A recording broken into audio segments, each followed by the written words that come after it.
Alright everyone, welcome back to the channel. I'm your host, Lucky Hazara, and boy, do we have a packed weekend box office to dissect. It's been a fascinating few days at the cinema, with some major players battling it out for that coveted #1 spot. We've seen a mix of returning champions, exciting new debuts, and a few surprises that have really shaken things up. The numbers are in, and I've been crunching them all morning, eager to share my thoughts on what this all means for the industry, for the studios, and most importantly for us, the audience. This weekend, the top 5 was a real who's who of current Hollywood hitters. We saw Inside Out 2 continuing to pull in strong emotional crowds, Bad Boys Ride or Die, maintaining its action-packed presence, The Bike Riders making a stylish entry, and Kingdom of the Planet of the Apes still proving its franchise power. But the big story, the one everyone is buzzing about, is the incredible debut of Karate Kid Legends. This film didn't just enter the ring, it delivered a roundhouse kick to expectations, making a massive splash and really igniting a lot of fan excitement. But with such a strong theatrical showing, especially from a legacy sequel like Karate Kid, it really begs the question that's on everyone's mind. What is the true impact of streaming on these box office numbers? Is a strong opening weekend like this a sign that theatrical is back for good? Or are we seeing a more complex picture emerge where streaming strategies are subtly influencing these outcomes? That's what we're going to dive into today. We'll break down the performance of each of these top films and explore whether the looming presence of streaming platforms is helping, hindering, or just changing the game entirely. So, grab your popcorn because this is going to be interesting. So, let's kick things off with the film that's got everyone talking Karate Kid Legends. I have to say, the opening weekend numbers for this one are seriously impressive. We're talking a domestic debut that has significantly outperformed many of the early tracking predictions, which, let's be honest, were a bit cautious. Studios are always a little nervous with these legacy reboots, wondering if the nostalgia factor will translate into actual ticket sales, or if it's just online chatter.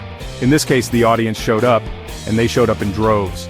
It's a testament to the enduring appeal of the Karate Kid IP, and it proves that when done right, these continuations can really strike a chord. This isn't just a minor win, it's a significant statement. The excitement surrounding this film has been palpable for months, building steadily with each trailer drop and cast announcement, bringing back Ralph Macchio and Jackie Chan. Bridging the original series with the 2010 reboot was a stroke of genius from a marketing perspective. It tapped into multiple generations of fans, from those who grew up with Daniel LaRusso in the 80s, to those who discovered the martial arts magic with Jaden Smith and Jackie Chan. The early audience scores are through the roof, suggesting strong word of mouth, which is absolutely crucial for a film's legs beyond its opening weekend.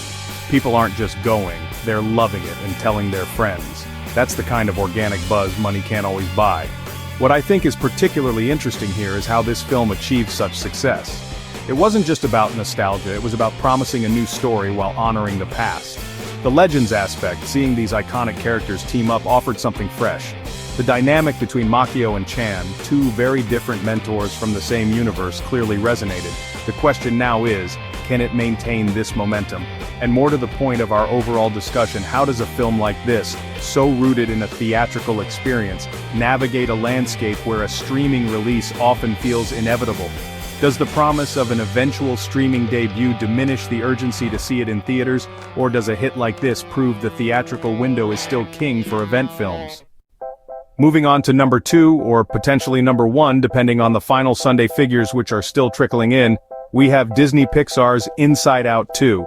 This film is an absolute juggernaut, continuing its incredibly strong performance well into its theatrical run. We're now in its 3rd or 4th weekend, and the drop-off percentages are remarkably low. That's the hallmark of a film that isn't just an opening weekend wonder, but has genuine staying power.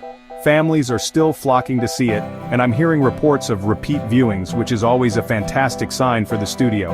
It's clear that the emotional core of this sequel is resonating just as deeply, if not more so, than the original. The brilliance of Inside Out 2 lies in its ability to connect with audiences of all ages. While it's animated and ostensibly a kids' movie, the themes it explores, anxiety, new emotions, the complexities of growing up, are universal. Pixar, when they're at their best, can tap into these profound human experiences in a way that few other studios can. The introduction of new emotions like anxiety, ennui, and embarrassment has clearly struck a chord, particularly with younger audiences navigating those very feelings. The critical acclaim has also been widespread, reinforcing the idea that this is a quality film worth the price of admission, not just a piece of franchise bait. When you compare its performance to the first Inside Out, it's tracking exceptionally well. The original was a massive hit, both critically and commercially, and sequels often face an uphill battle to recapture that magic. Inside Out 2 seems to be defying those odds. Its continued success further complicates the streaming question. Disney has its Disney Plus platform, and there's always the discussion about theatrical windows. Does a film performing this strongly theatrically delay its streaming debut, or does the anticipation of its eventual arrival on Disney Plus somehow factor into its current box office run?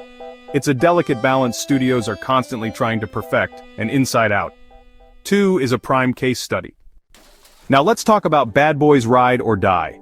Will Smith and Martin Lawrence are back, and they are still proving to be a formidable force at the box office. This film has been holding incredibly steady in the top spots since its release a few weeks ago.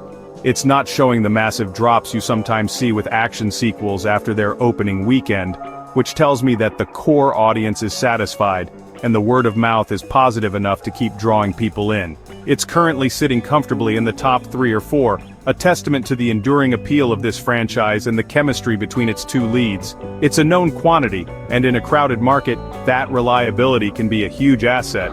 The Bad Boys franchise has always been about that blend of high-octane action and buddy cop comedy, and Ride or Die delivers exactly what fans have come to expect. Will Smith and Martin Lawrence slip back into these roles effortlessly, and their banter is a huge part of the draw. In a summer movie season, audiences are often looking for this kind of escapist entertainment, big explosions, charismatic stars, and a fun time at the movies. Bad Boys delivers on that front, and it's carving out a nice niche for itself amidst the family-friendly animation and the more dramatic offerings. It's a solid performer that knows its audience and caters to them effectively. What's interesting to observe is how it's faring against both new competition like The Bike Riders and holdovers like Inside Out 2. It's managing to maintain its ground, which suggests that its target demographic is still making the trip to the cinema specifically for this experience. The question for Sony here is always about the long-term viability and profitability. These films aren't cheap to make. Is its current theatrical run strong enough to justify future installments, or will its eventual performance on streaming and VOD be the ultimate decider? The theatrical window for a film like this is crucial for building that event status before it hits home entertainment. Making its debut this weekend is The Bike Riders, starring a very cool ensemble cast including Austin Butler, Tom Hardy, and Jodie Comer. This was a film I was particularly interested in seeing how it would perform. It's a different kind of movie compared to the big franchise blockbusters, a more adult-oriented drama with a distinct visual style and a focus on character. Its opening weekend numbers are in, and while it might not be challenging the very top spots held by animated giants or action sequels, it's made a respectable entry. The per-theater average will be an interesting metric to watch for this one, as it likely played in fewer theaters than some of the wider releases. The audience reception for The Bike Riders seems to be quite positive, especially among those who appreciate its gritty aesthetic and strong performances. Critics have been generally favorable, praising the direction by Jeff Nichols and the commitment of its cast. This isn't a film designed to appeal to everyone, and that's perfectly fine. It's targeting a more discerning adult audience looking for something with a bit more edge and atmosphere. The star power of Butler, fresh off his Elvis acclaim, and the ever-reliable Tom Hardy, certainly helped to generate initial interest and get people into seats. It's a mood piece, and those can sometimes be a tougher sell, but it seems to have found its audience. The real question for a film like The Bike Riders is its long-term playability and how it performs in the weeks to come, especially as more big summer movies arrive. Will it have strong legs based on word of mouth from its target demographic, or will it be more of a front-loaded debut? And of course, how does streaming factor into its life cycle?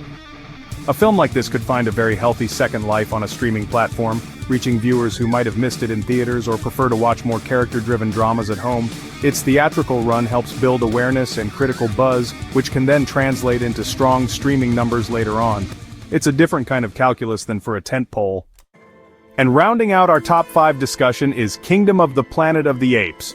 This film has been out for a number of weeks now. I believe we're heading into its 6th or 7th week in theaters, and it's still managing to hang on in the top echelon of the box office charts.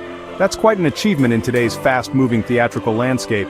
It speaks volumes about the strength of the Planet of the Apes franchise and its consistent ability to draw audiences in with compelling stories and groundbreaking visual effects. It might be slowly descending the ranks as new films arrive, but its overall cumulative gross is undeniably significant.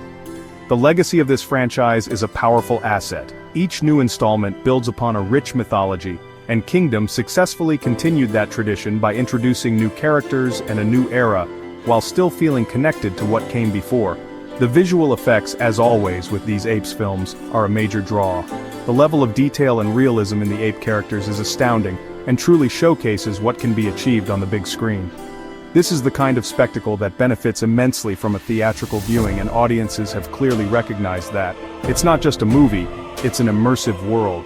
Looking at its overall performance, Kingdom of the Planet of the Apes has certainly been a success for 20th Century Studios and Disney.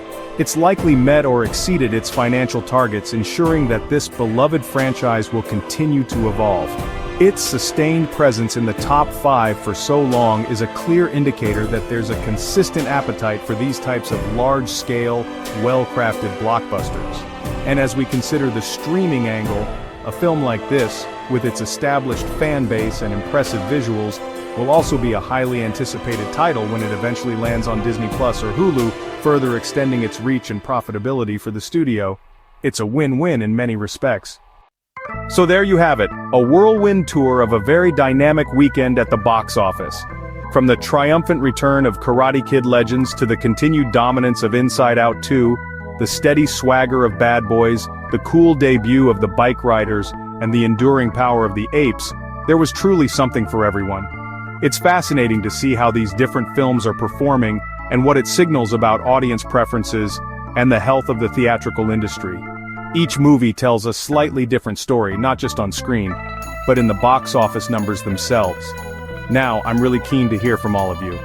Which of these movies did you manage to catch this weekend? Was it Karate Kid Legends that got you back into the dojo?